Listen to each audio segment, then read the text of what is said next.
Good afternoon. Thank you for coming. Original target, actually, I just wanted to delve a little bit into predestination and actually thinking about why people behave the way they are.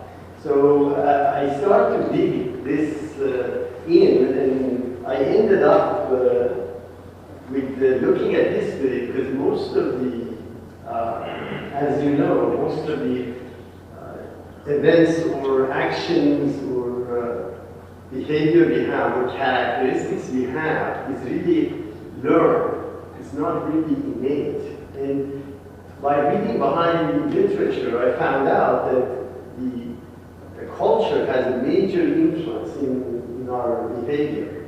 And one of the emphasis of the Baha'i religion, or the first actually prerequisite to gain into the knowledge of the Holy Spirit, is basically independent investigation of truth. If you assume that you know something, then obviously you're not going to look for something contradictory. So the key was this thing was emphasized everywhere I saw.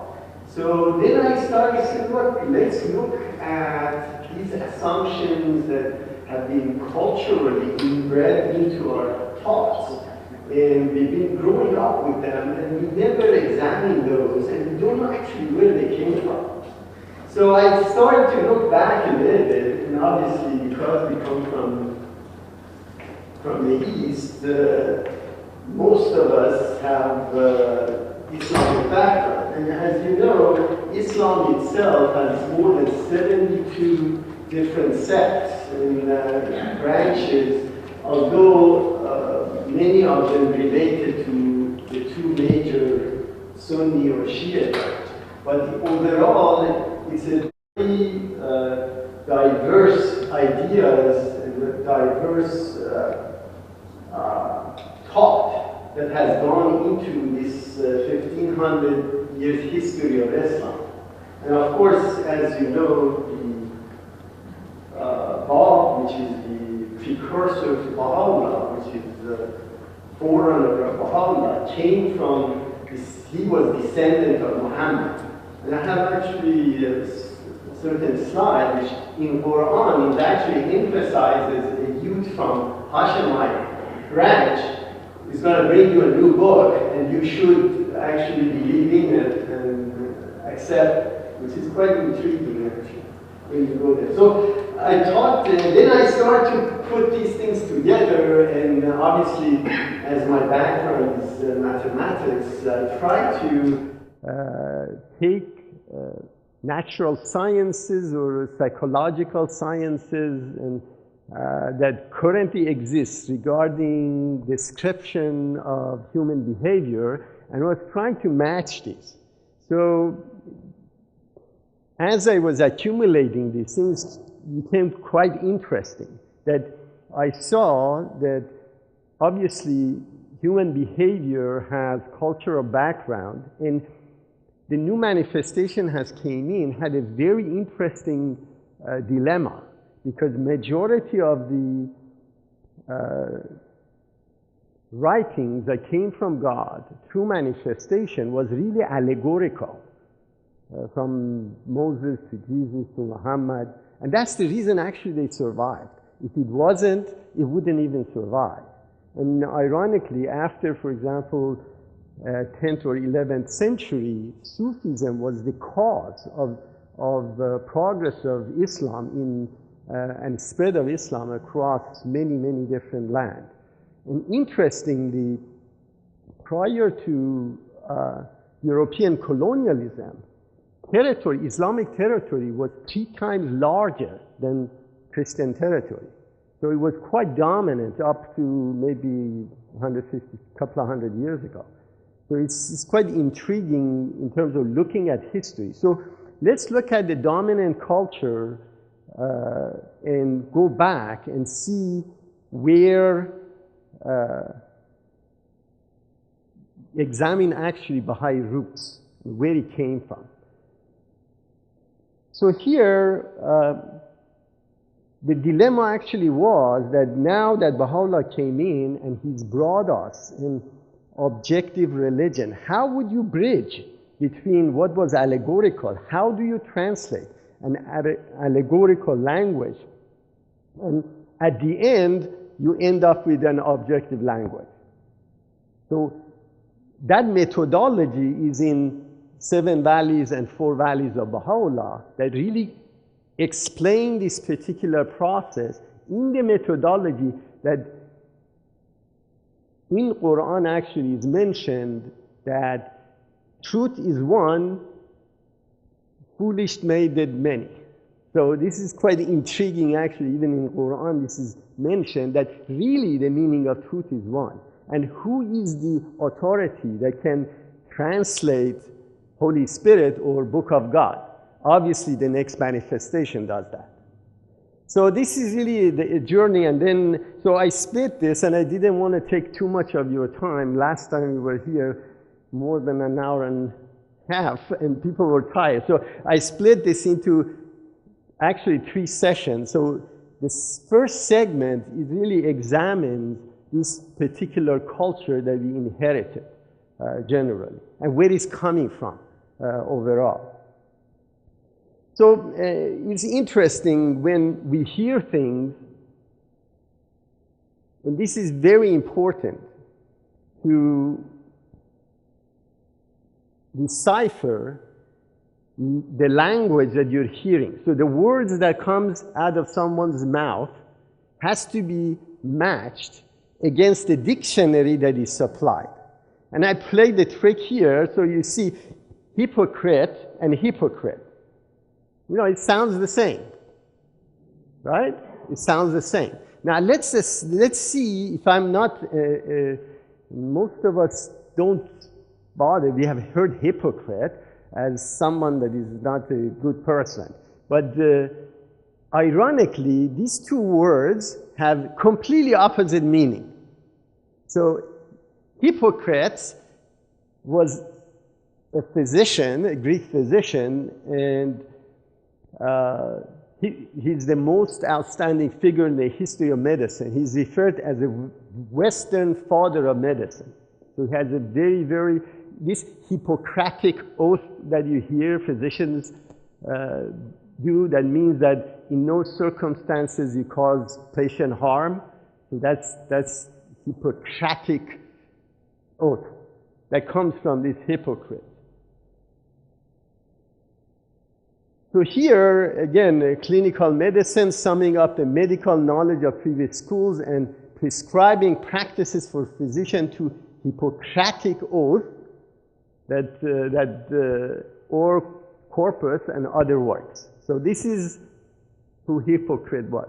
Now, hypocrite means hypocrisy is act of persistently pretending to hold beliefs, opinion, virtues, feelings, qualities, or standards that one does not actually hold. So hypocrisy is thus a kind of a lie, right? So hypocrisy may come from a desire to hide from other actual motives or feelings.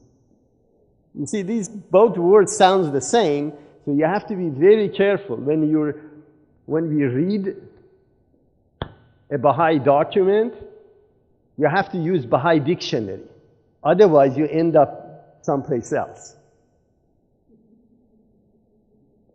So this is very, very, you have to be very, very careful in terms of not take the assumptions of the meaning of the words, because our culture defined those words completely differently. So you have to be very careful when you do that. Now, in terms of Baha'i doctrine, there is 3 main separation of spirit. One is essence of God, which is unknown, and it has its own sphere, which is obviously simple. That means there's only one. It's unique. There is no 2 of them. It's not composed, and it's self-caused. Nobody made God. So this is the essence of Creator.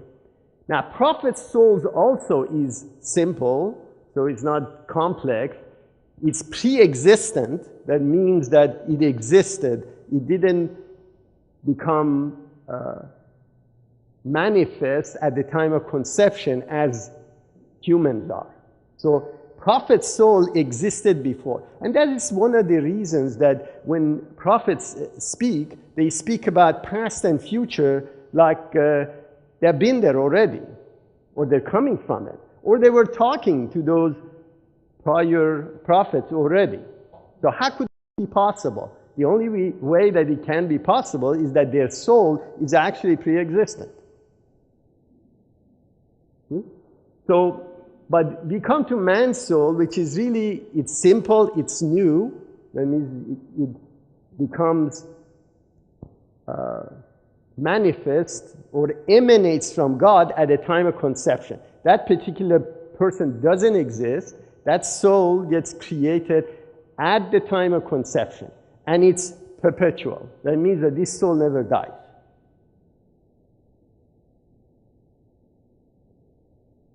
This emanation has to be emphasized. That means it's a handwriting. It's not piece of God. And I'm going to emphasize this, explain this later on, because Sufism tends to really play a little bit on this particular concept of maybe collectively consciousness of the entire world creates God, actually, which we're going to describe that a little bit later. So this is really the sphere of God or world of God, which is called Hahut. And in the next session, I'm going to describe these world and what their meanings are and why they're called that way. But for the time being, we're just delving into the history of Baha'i religion. Now, there is a place which is world of kingdom. So there are three distinct worlds. One is Hahut, or where the essence of God is. The other one, where the essence of prophets are, which, as we mentioned, their soul is pre-existent. And then there is a segment which is world of creation. This world of creation is called Jabarut, and this is where actually prophets communicate with God. This is nothing to do with Malakut or Nasut, which is really world of existence, which is Nasut, and Malakut is where our soul goes after passing. We're going to describe this later on. I just wanted to give you a distinction so you see that no one can cross these boundaries. So prophets operate in all of these spheres. God operates in all spheres. But man only can go into Malakut and Nasut. That's how it's basically designed. So progressive revelation, which Baha'i religion promotes, really starts from Adam, and this comes from Muhammad, which he describes that Adam was a prophet, and he believes that he had a book, and he had followers, and up to Muhammad. So all of the prophets between Adam and Muhammad is recognized by Muhammad, by Islam, as people of the book. And their book is holy and is accepted to Muslims as holy book.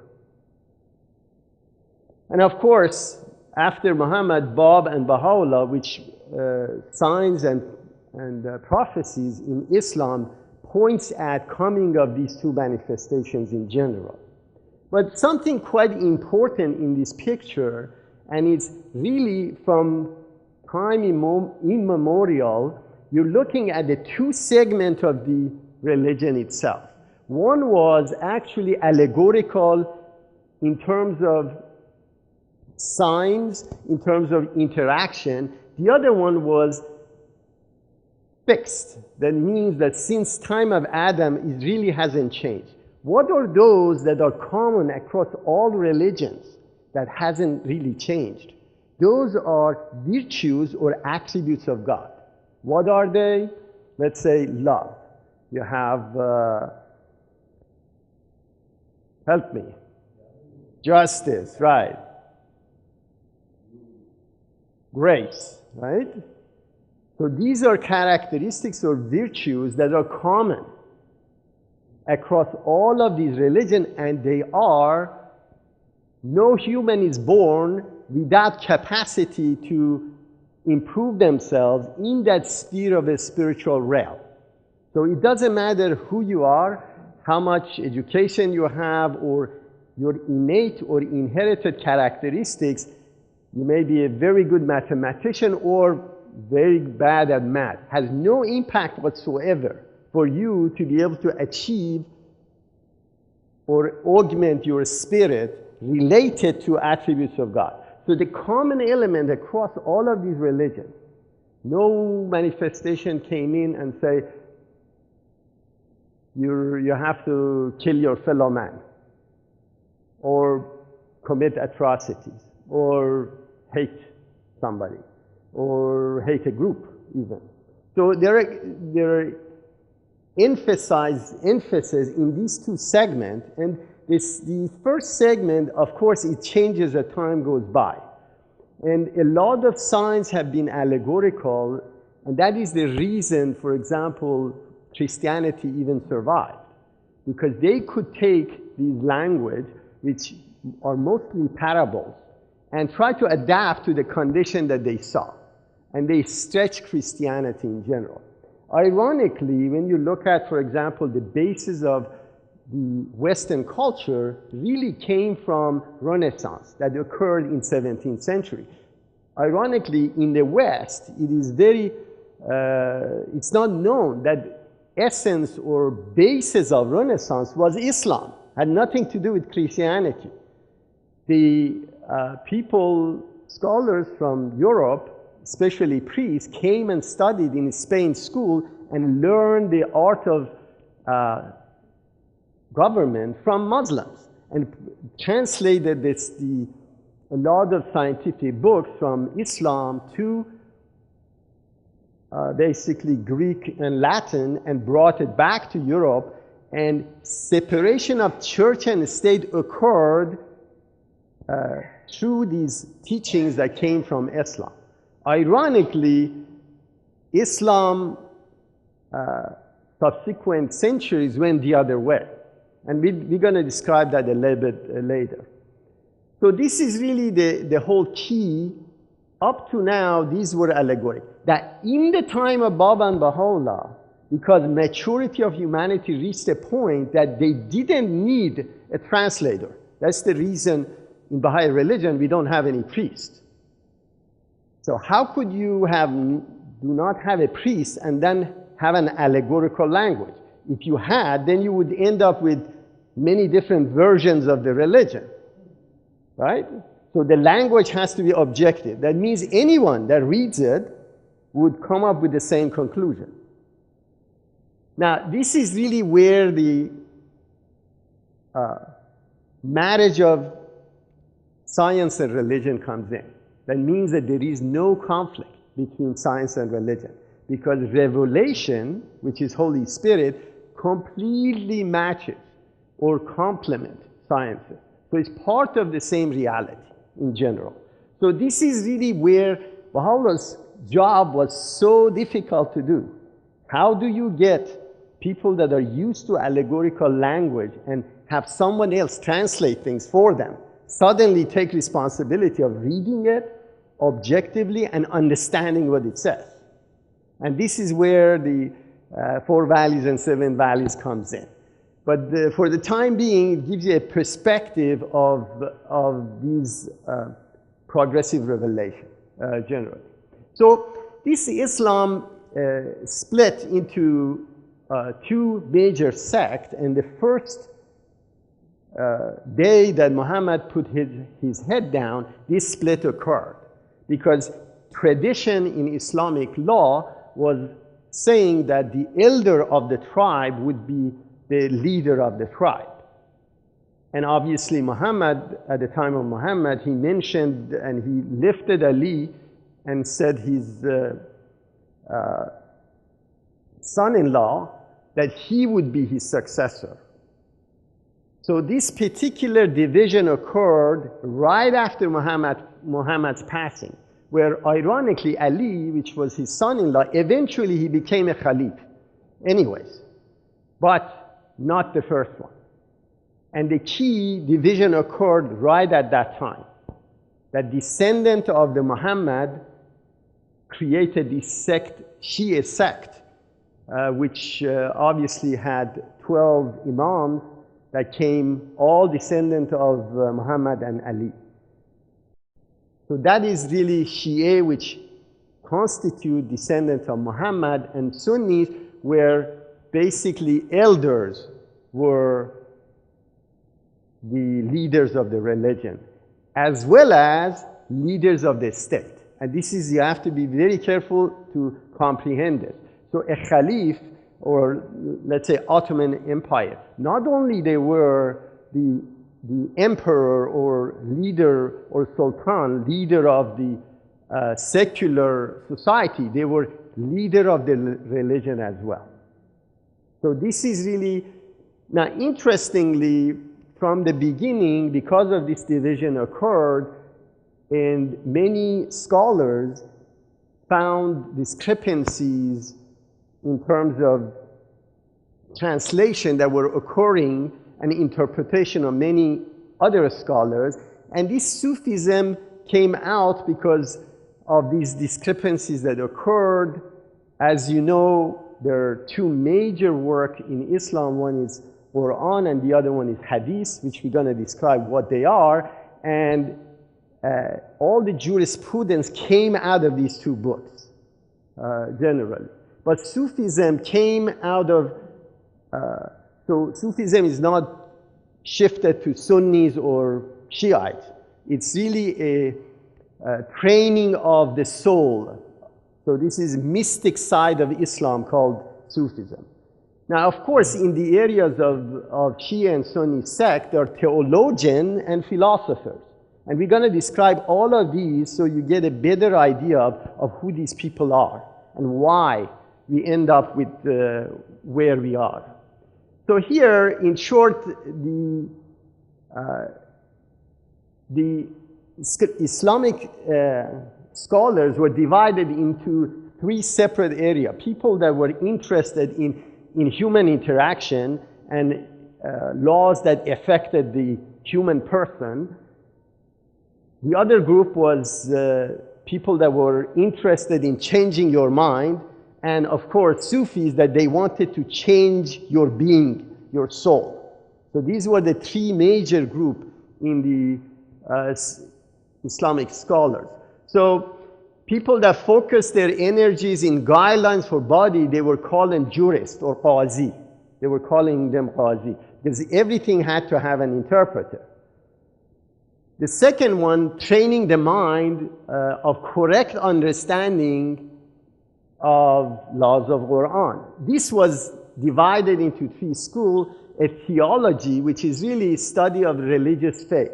That dogmatic writing that says this is how it should be. The second was philosopher, which basically they were looking at Islam and trying to logically describe what it is and trying to adopt it. And of course, Sufism, which was saying, no, this Quranic document that you see, most of it is really allegorical. It shouldn't be translated directly.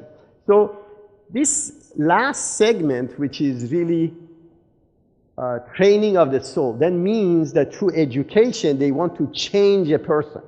Not change his mind, they wanted to change a person. And this is really what the differential is in Sufism in general. So Muslims who devote their major efforts to developing the spiritual dimension of the human person tend to be known as Sufis. So theology, let's define theology. Theology is study of God, or more generally study of religious faith, practice, and experience. That's theology. Philosophy is attitude to life or way of or principle of living whose focus is on resolving the most basic existential questions about the human condition. So this is really and generally relies on argument and reason. That's That's what they call philosophy. And Sufism is training the soul, compliance to strict Islamic law to achieve presence of God in this world. Majority of Muslims believe that they would see God when they go to the other world. Sufis believe that through this particular process of strict compliance with Islamic law, they can achieve presence of God in this world. So that's really what Sufism is.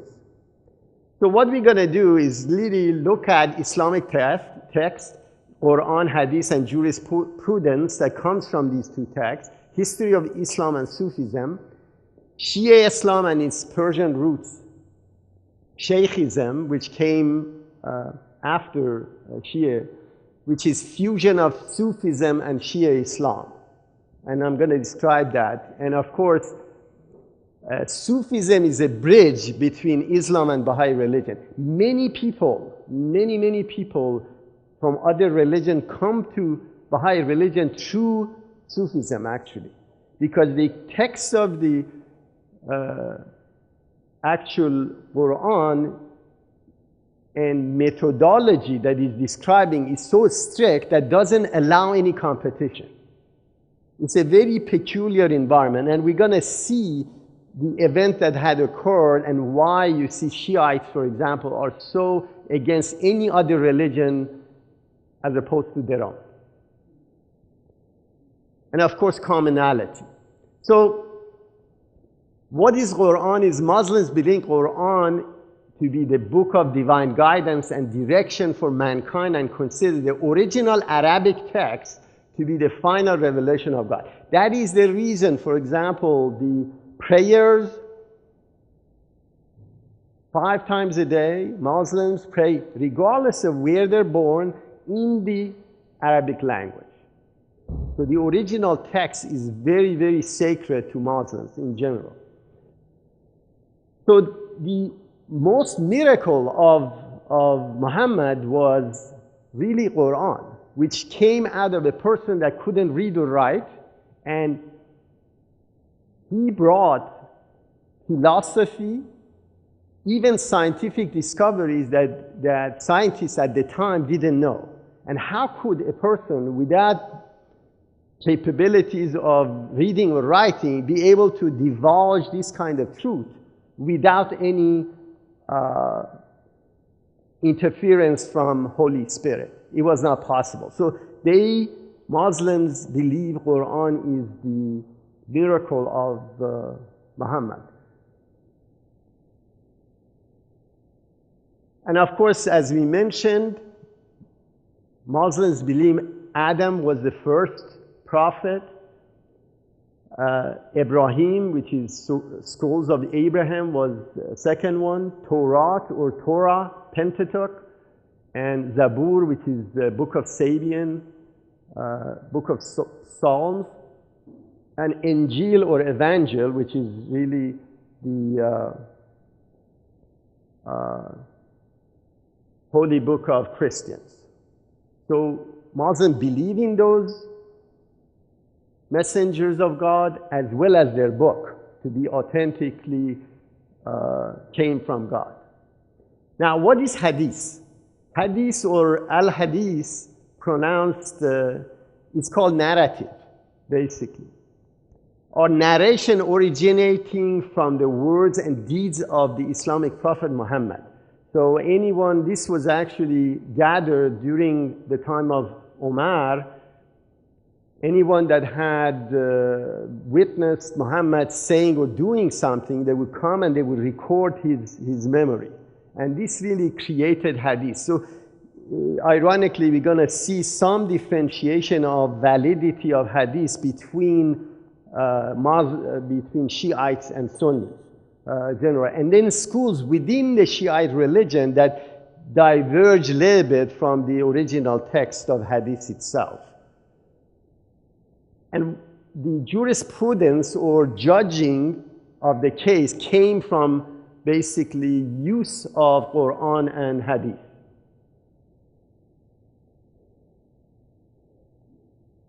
Now, the Muslim in general, their belief is this 6 item.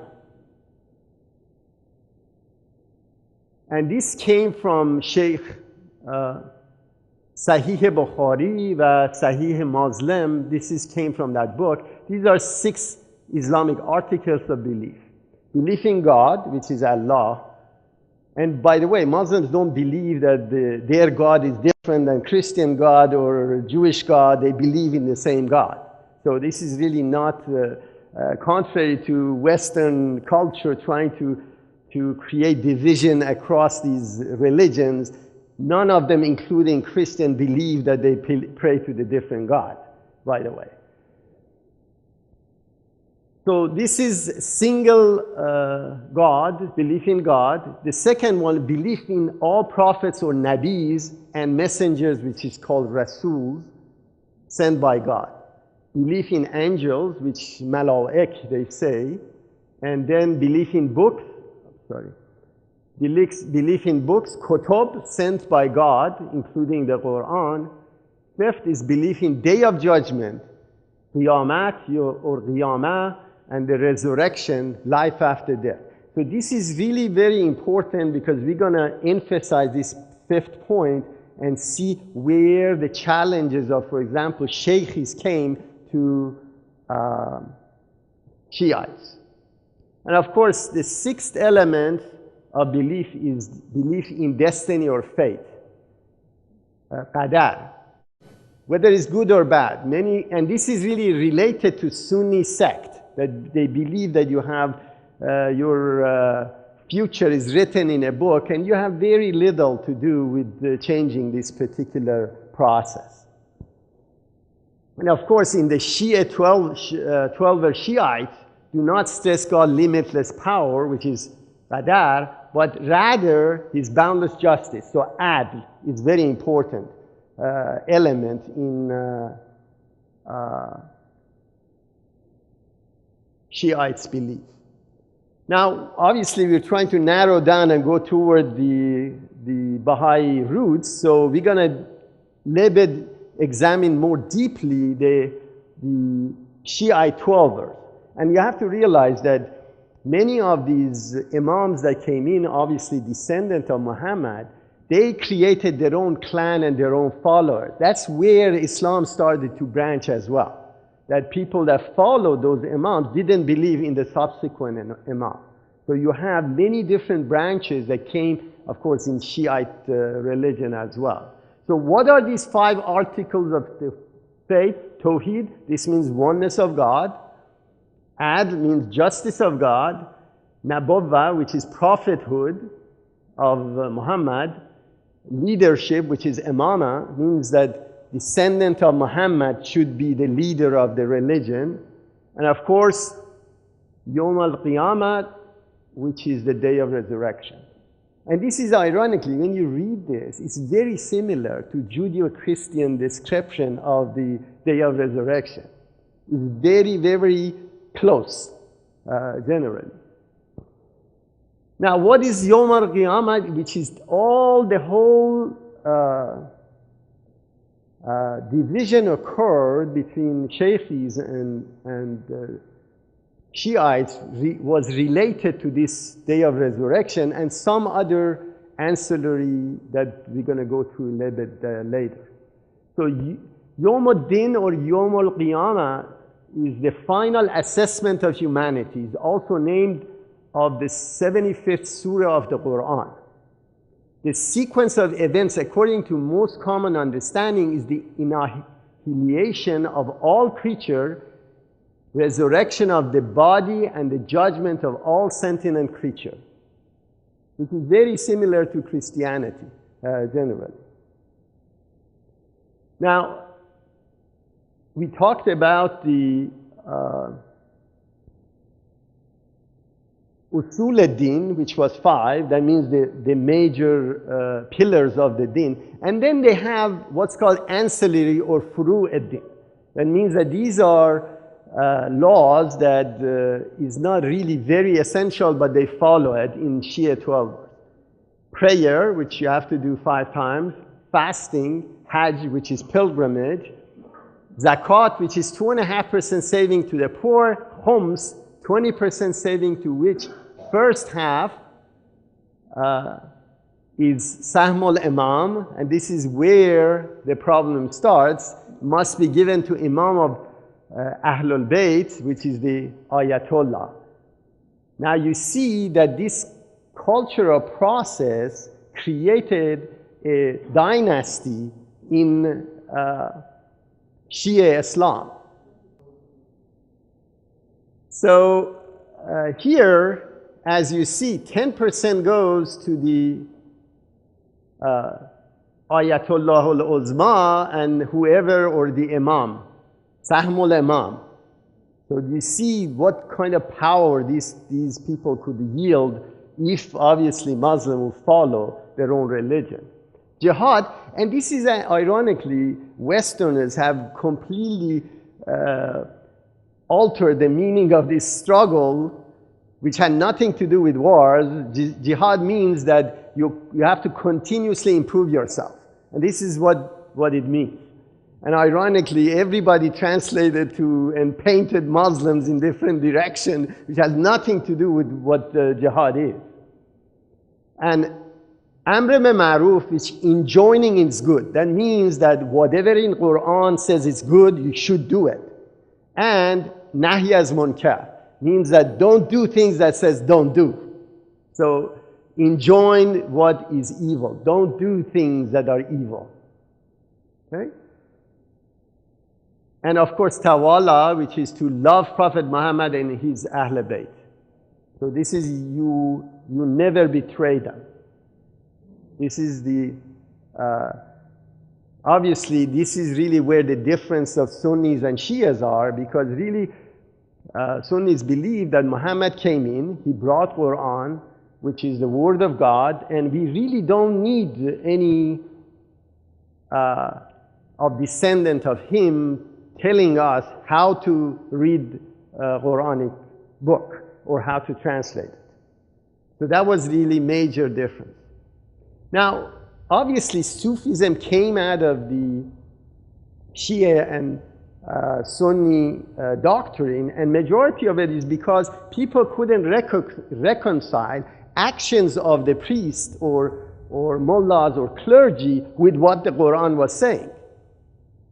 And remember, the problem was that in the Islamic doctrine, Khalif and the head of the religion is one and the same. So all those atrocities that were occurring in the name of Khalif, or it caused people to look for another avenue, trying to translate the book, because they knew the book came from God, and they couldn't reconcile it with the actions of the clergy.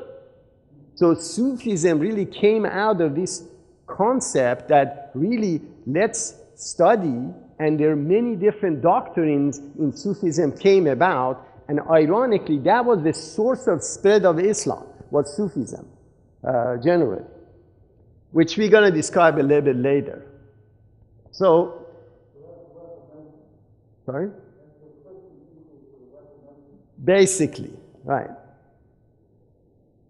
And ironically, Sufism, there were studies that were done recently, I have some reference to it, that if Sufism wouldn't catch on, Islam wouldn't spread the way it did.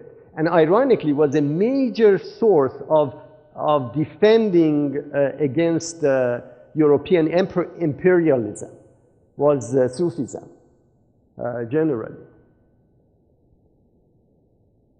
So these people were called sometimes Darwish, sometimes Sufis. Now,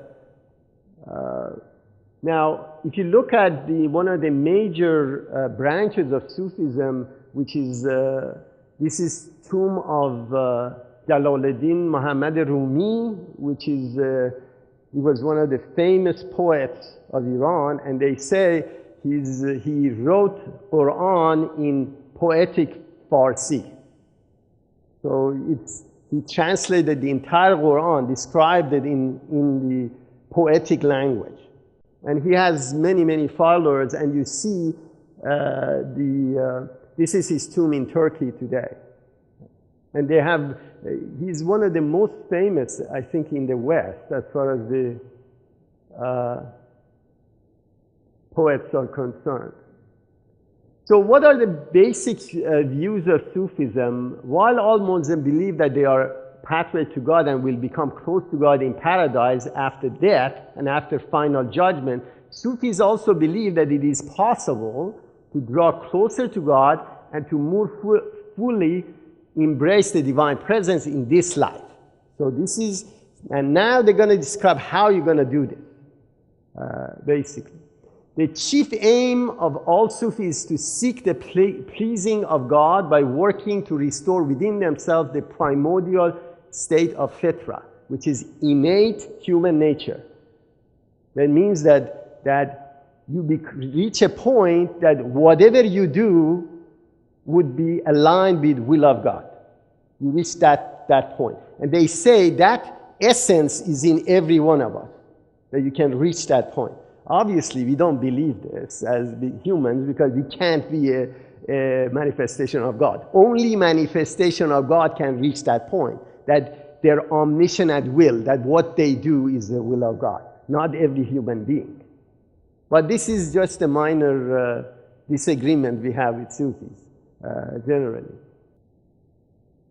Now, ironically, this state is defined in Qur'an, but this is really reference the manifestation of God. So in this state, nothing one does defies God, and all is undertaken by the single motivation of love of God. So you love God so much that whatever you do is aligned with His will, generally.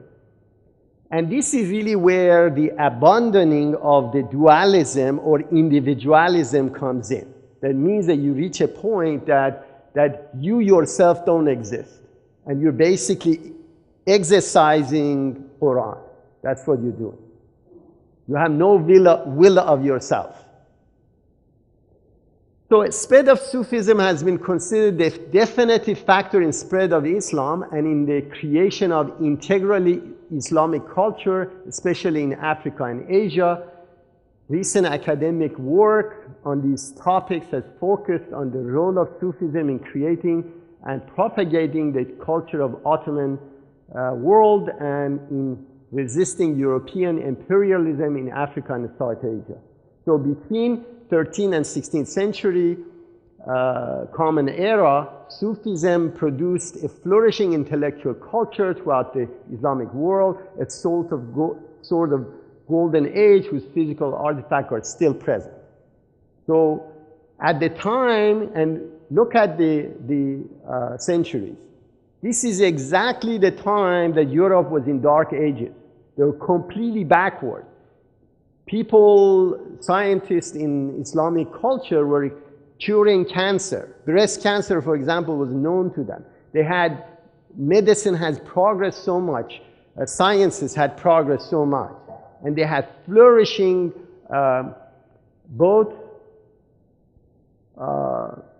ecclesiastical doctrine of teaching as well as governmental processes that were in place of how and commerce and so on, and this really caused their societies to flourish. And of course, golden age of Islam. Now, in this particular process of Sufism, they require a teacher called murshid, and of course a pupil. So every pupil has to have a murshid in general. And you have to have a correct creed. So there are creeds within the Sufism culture. So there are certain tenets you have to comply. So the seeker must also, of necessity, turn away from sin, love of this world. You have to detach from the world, the love of company, and renounce obedience to satanic impulses. So all your wants has to be washed away, and the prompting of the lower self. That means that whatever your individual need has to be set aside. Now here, as you see, the seeker must also be trained to prevent the corruption of those good deeds which have accrued to his or her credit by overcoming the traps of ostentation, pride, arrogance, envy, and long hope, meaning the hope for a long life, allowing us to mend our ways later rather than immediately here and now. And this is very important, which is really diverges from the concept of Baha'i religion, which says that you cannot reverse the damage you caused. You better make sure this action that you perform, you can never erase it. You can be forgiven for it, but that action, consequences of the actions that you do, it's always there. It's not a punishment, but there are consequences of our actions. It's going to be carried by us wherever we go.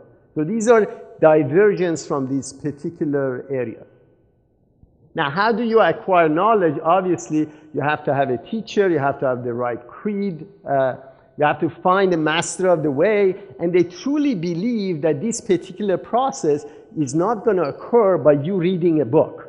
So if you read a Sufism books, you will not become a Sufi. You have to, this process goes from heart to heart. And this is really some of the misconception that a lot of us have, that you have to learn, for example, the new manifestations laws from another person that knows it better.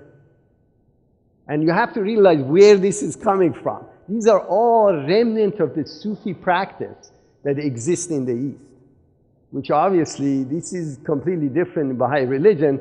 We're actually promoted and mentioned to read ourselves all the time. Consult, and obviously we need to seek knowledge of learned people as well. But this particular process is completely different. Why? Because the language is allegoric. The language of Qur'an is allegoric, where the language of Baha'i religion is objective, generally.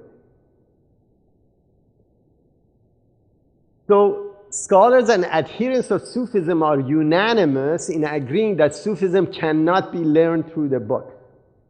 And that's why a lot of people think that if I do what my murshid does, or guru or priest does, I'm absolved of responsibility of my action because some learned person told me to do it, therefore I'm safe, right?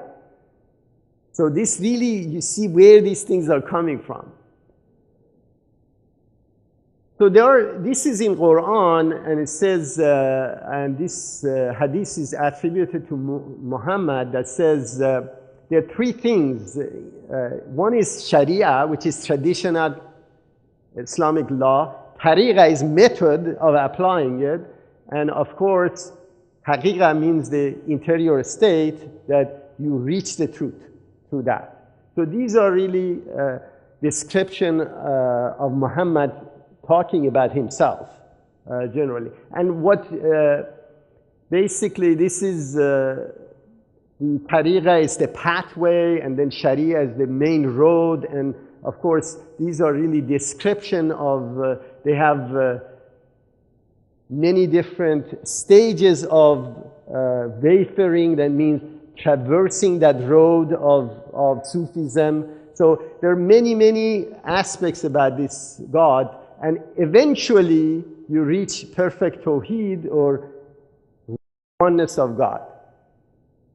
Which ironically, if you look closely, they truly believe that really that piece of God, it's in every one of us, and if we attempt to resurrect it, eventually we reach that point. And what happens is that God is defined as collective consciousness, or that innate characteristic that is in every one of us, which is really a Panteic doctrine, which had nothing to do with regular religion in general. So now we're trying to come up with the problems that occurred in 19th century in Iran. And of course, as we all know, Mahdi, al-Mahdi, which is the absent 12th Imam, what we call Messiah, where all the Muslims are waiting for. And this is really the crux of discussion today, of what is the meaning of this in different sects of Islam and what are the references to it. So Ussuli, there are two major branches in Shia 12ers. One were Ussulis. Their difference with their much smaller rival, which is Akhbaris, is that the Akhbaris favored use of ijtihad, reasoning in the creation of new rules for fiqh. So this Ussuli said, look, this hadith that you're looking at is really not all authentic, and it's because it may be translated incorrectly. Now we need someone which is basically mujtahid to translate this and have a final say at it. Where Ussulis really didn't believe in this hierarchy. The Akhbaris didn't believe in that. They said, no, hadith is there, we need to read it and execute it as is. And it's authentic. So these were the two major factions, and so Ussulis didn't believe that this particular hadith is all reliable. And of course, they wanted this mujtahid or religious authority when seeking to determine Islamically correct behavior. Now, the Ussulis believe that this hadith of varying degrees of reliability and the analysis was necessary to assess their authority. So this is in contrast to Akhbaris, where basically the source of law was Qur'an and hadith and nothing else. Now, where the Sheikhi and the challenge that Sheikhi came to Ussulis. Now we're talking about this 19th century, and someone by the name of Sheikh Ahmad Ahsai created a school which really in 1826, his successor was Sayyid Qasim Rashdi, whereas Akhbari school differed from Ussulis principally in matters of ancillary. So there were really minor changes that they had between them. When basically Sheikh Ahmad came in, he had a major problem. So he caused enormous uproar in that particular environment.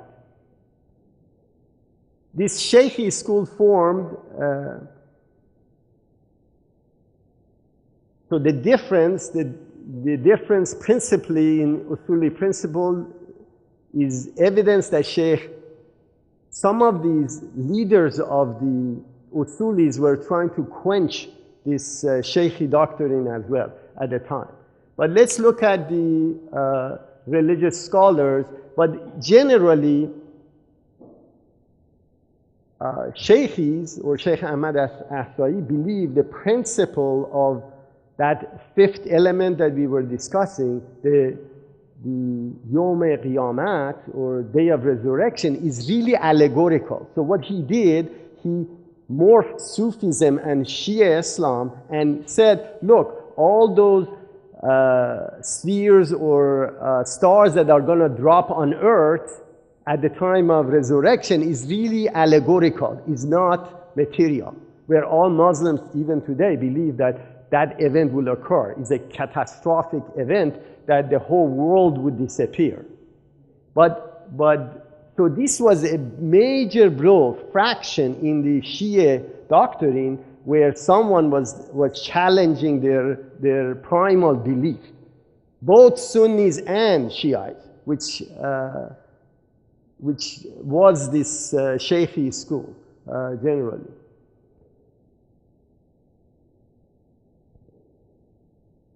And ironically, both of these Ussuli and Akhbaris believe that the continuation of interpretation of those laws were necessary to address any kind of question that would come up as far as the Islamic law is concerned. So they required interpretation and reinterpretation of these Islamic law as far as the hadith is concerned. So this process of ijtihad means that people studying and trying to translate it was a major, major industry, basically. That people would go in there and there were, in Qom, there were schools that were preparing people, really just in their lives, they would study this hadith and Qur'an, trying to come up with solutions to the problems that were coming up. Now this marja, Shia clergy, or marja dini, and this is very interesting, they were the authority after Prophet and Imams to translate or interpret those laws. So this marja became very, very important in terms of their doctrine. Now, what the problem they have with Baha'is is exactly this, because we don't really believe in this, that somebody else has to be interpreting for us.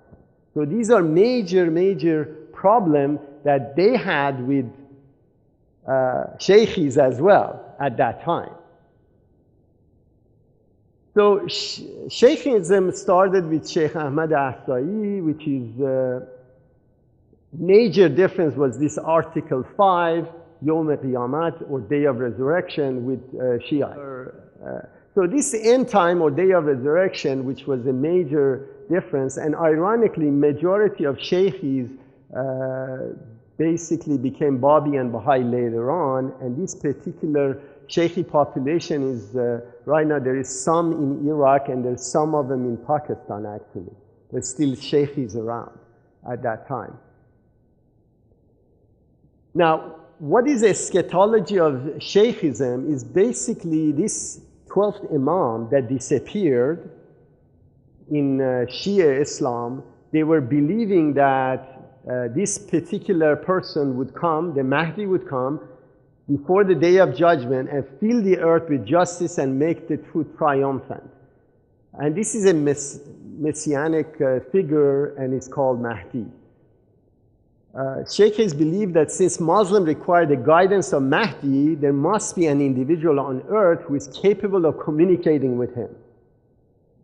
And this personage would be described as perfect Shia. So the key really was that Sheikhis believed that really there must be somebody that can talk to this person that went into a well centuries before and is going to come back again. And this is really,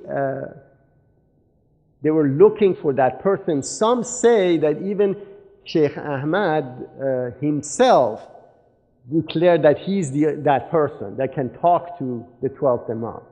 And I haven't really found a good source for that. And of course, Sayyid Kazim Rashti was the successor, and he, at his time, they truly believed that the condition of the Day of Resurrection had occurred, because now we're going to describe what condition that was. That these guys were looking because they knew that the Mahdi is going to come. Now, there are 7 majors in this. This is, of course, in Qur'an and Hadith. There are 7 major signs of Yawm Qiyyamah. One is appearance of Al-Masih ad-Dajjal. This is really the Antichrist, actually. That means the false Messiah. Ad-Dajjal is said to be a beast who will come claiming to be God, holding heaven and hell. So that's the first belief. Second one is the appearance of Yajuj and Majuj, which is 2 hidden tribes of people. These tribes were these believing descendants of Prophet Adam. They will come in enormous numbers and will outnumber all the believers of the world. They will break through a barrier that Allah created to hold them back and ravage the earth. You see some resonance in Christian theology. It's quite intriguing, actually. The third one is the appearance of Dabbat al-Ad, the strange beast. The Dabba is a strange beast who will have the rod of Moses and the seal of Solomon. He will call people back to Islam. The fourth is the 3 huge earthquakes that is going to occur. One is West, East, and Middle East. Fifth, the smoke will appear during the end time and cause believers to catch something similar to common cold, whereas disbelievers will be hit harder. Finally, a cool wind will cause all the believers to die. This leaves, wait. This leaves all the unbelievers. This is very similar to Christian theology. Unbelievers left alone on earth to experience the last hour of the day of judgment. Now the seventh one is return of Prophet Isa or Jesus. So they're waiting for Jesus to come at that time. Authentic narration indicates that one of the major signs in that prophet Isa or Jesus will descend from the heavens in Damascus. Prophet Jesus will be the one to lead the believers in the battle against the forces of Dajjal, which is the Antichrist. It is said that he will break the cross, disassociate himself from Christianity of the day. That means it shows that Christianity has disappeared, actually. Now, these are minor signs. So we saw the major signs. Now you see why. Basically, Sheikh Ahmad was saying, look, these signs are really allegorical. It's not literal. So let's look at the minor signs that the Muslims are waiting to occur when Messiah comes. And this is in Al-Hadith by Al-Ashari. When it will be regarded as a shame to act upon Quranic injunction. When you cut somebody's hand today, people are shameful, right? You're applying Quranic law. It's shameful to do that. When untrustworthy people will be regarded as trustworthy, and trustworthy will become untrustworthy. Nobody believes clergy are really straight, right? When the liars will be regarded as truthful, and truthful will be regarded as liars. When women with children become displeased on account of them bearing offspring, and barren women remain happy on the account having no responsibility of these offspring. When decision will be given on mere conjecture, it's a wild guess. When legislation in matters pertaining to my right, religion's right, is handed over to worst element in my ummah. And if people accept them and are satisfied with the findings, then such person will not smell the fragrance of Jannah. When the offspring become a cause of grief and anger to the parents, when Islam will become a stranger, unwanted religion. Yes. This is in Quran. It's, yes, Al-Hadith, right. This is, they say Muhammad said these things. This is not, it's authenticated through a hadith.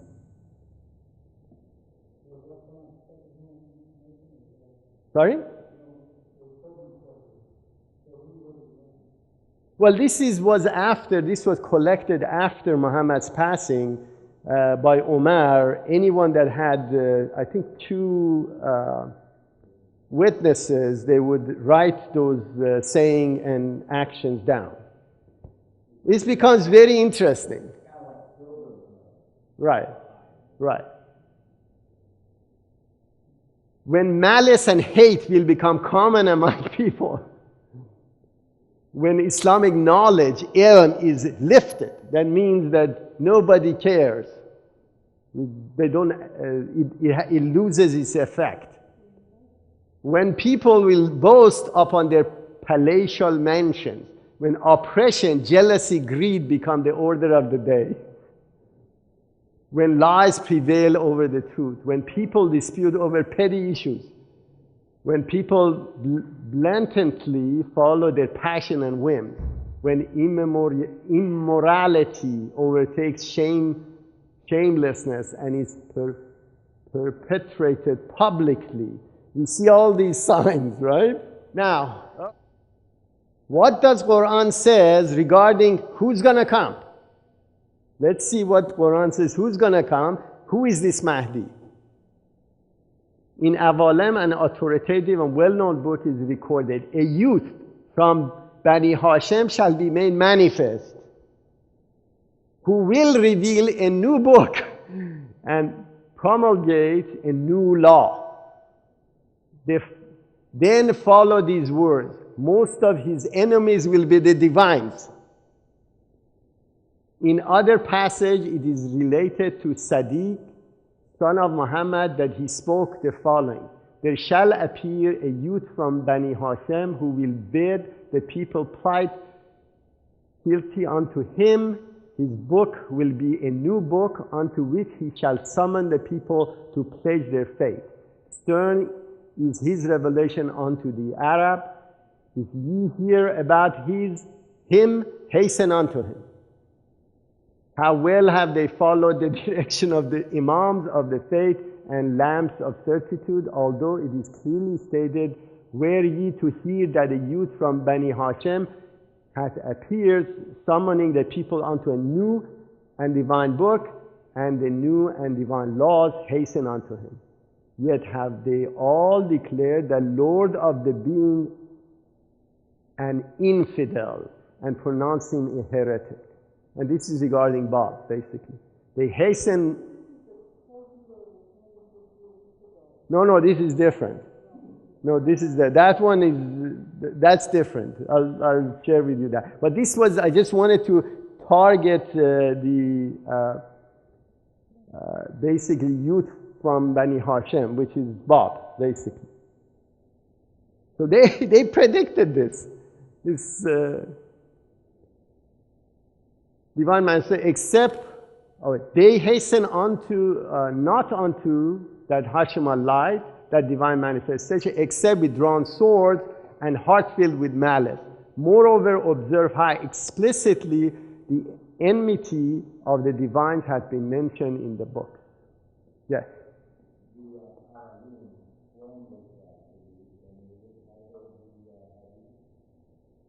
No, these are extracts. Avalem means actually, this is extracts from Hadith itself. This is scholars that have extracted this information. Now, so the Islamic doctrine, the divergence really occurred in basically description of those celestial bodies in Qur'an at the time of end, which are those stars that are going to fall on earth. He said that those are allegorical and it's not literal. And this was a major blow to really doctrine. It's like going to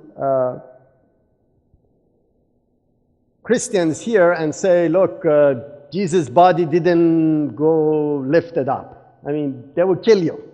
I mean, this is the basis of the religion in general. So this was similar aspect as far as the Sheikh Ahmad is concerned. Another thing which was quite intriguing was his references to the tree of manifestations, which also, and tree of, he separated the branch of humanity from the branch of the prophets of God, which is, these are allegorical references, and this is really the fusion of Shia Islam and Sufism that diverge and describe that really the essence of manifestations are different than the essence of humans. So it doesn't matter, and he was very critical of Sufis, because he said, look, it doesn't matter how much you pray or starve yourself to death, you cannot reach the stage of a manifestation. And this was very quite interesting, that how divergent his so not only Shiites were against him, Sufis were against them too. So it was quite interesting, although he fused it together.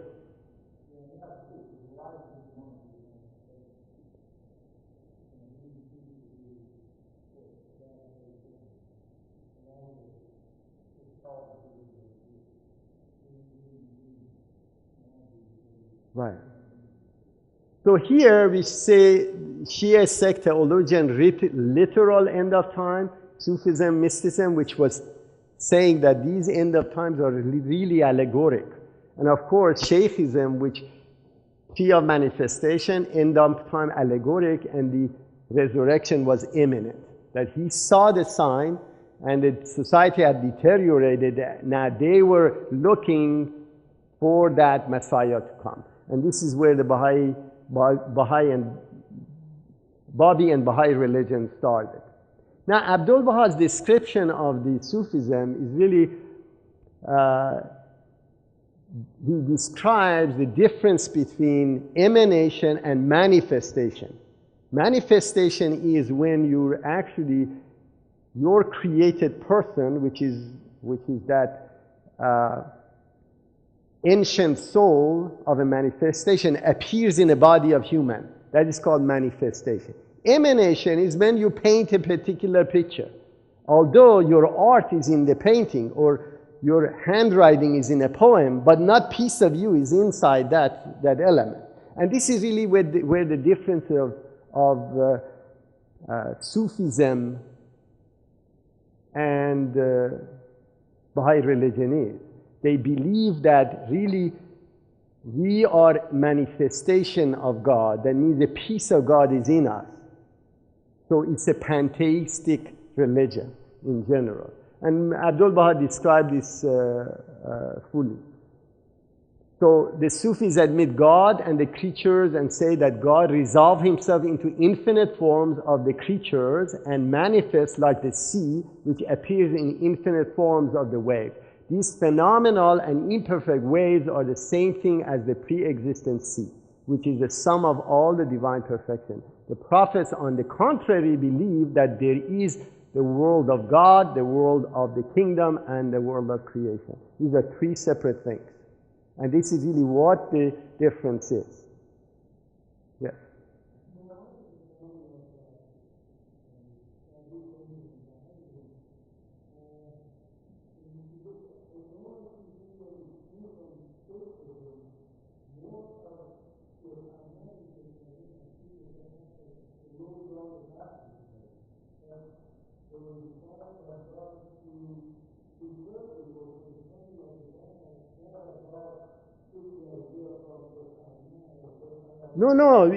No, of course. The Baha'i religion, Qur'an says this is coming of Mahdi. These were basically learned people at the time that saw the signs. And ironically, they had people that were studying in their schools. And that's why, for example, Sheikh Ahmad sent all his disciples out to find actually Bab. And the Huruf-e-Hay, which are 19, including Bab, were Sheikhis, basically. That they were looking for, and they had to find Bab by themselves, and not through another person. And this is exactly what happened, generally.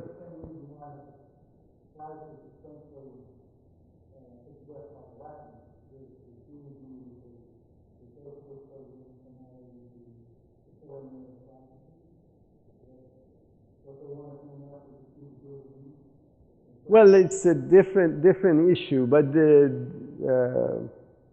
obviously that was a literal interpretation, and the Romans were saying that this is King of the Jews, and basically the divines were saying is that what kind of king is this? He doesn't have an army, he doesn't have a sword, and he's poor. So what kind of king is he?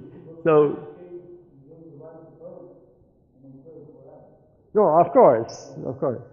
Right, this is choosing of, we can discuss that a little bit later. So generally, 7 valleys and 4 valleys, and this is the subject of next topic that we're going to do, is that imagine Baha'u'llah at that time, where majority of people, majority of Muslims and scholars had believed in this kind of allegorical language, and trying to direct their attention and bring them, translate their own literature to bridge them to an objective religion. How could you train a mind that is believing that they need a divine to interpret things for them to an area where this power of interpretation is given to the individual, power of understanding to be given to the individual. So this is really where the 7 valleys and 4 valleys comes in, which is really describes a path or wayfaring of a person going from that stage to reaching the goal. And this is really the description that we're going to go hopefully next time in there. So this is really the subject of next time, is from allegoric to objective religion, journey of Baha'u'llah from mystical to objective, transformation of religion into non-paradoxical coexistence with science. So that's the next subject.